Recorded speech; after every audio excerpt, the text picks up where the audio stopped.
திருவாரூரில் மனிதநேய வார விழா நிறைவு நாள் நிகழ்ச்சி. பள்ளி, கல்லூரி மாணவ மாணவிகளின் மனிதநேய கலை நிகழ்ச்சியில் மாவட்ட ஆட்சியர் கலந்து கொண்டு பாராட்டு தெரிவித்தார்.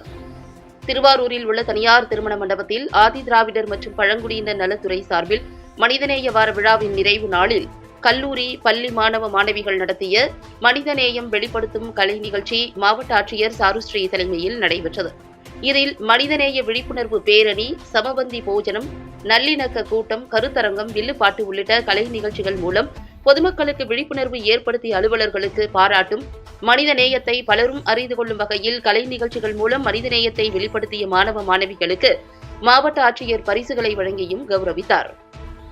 இந்நிகழ்ச்சியில் மாவட்ட வருவாய் அலுவலர் சண்முகநாதன், மாவட்ட ஆதிதிராவிடர் நலத்துறை அலுவலர் அமுதா, கண்காணிப்பாளர் இந்திரா, உதவி அலுவலர் பழனிவேல், மாணவர் விடுதி காப்பாளர்கள் ஜெகச்சித்ரன், எபனேசர் ஜான்சன், புத்தகரம் ரவி உள்ளிட்ட அரசு அலுவலர்கள் கலந்து கொண்டனர்.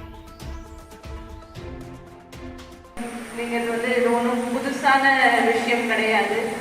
நம்ம எல்லாரும் மனிதர்கள், நம்மளுக்குன்னு ஒரு நேச்சர் இருக்கிறது தான் மனிதநேயம். ஸோ இப்போ அதை பற்றி நம்ம ஒரு விழா நடத்தி மக்களுக்கு கொண்டு போய் சேரணும் அப்படின்னா நம்மளுடைய சுபாவம் எவ்வளோ மாறி இருக்கு அப்படிங்கிறது நம்ம புரிஞ்சுக்க வேண்டிய ஒரு விஷயம் இருக்கணும். ஸோ கண்டிப்பாக நம்ம மாவட்டத்தில் இருக்கிற எல்லா மாணவிகளுக்கும் அந்த எண்ணம் இருக்கும் அப்படின்னு நம்ப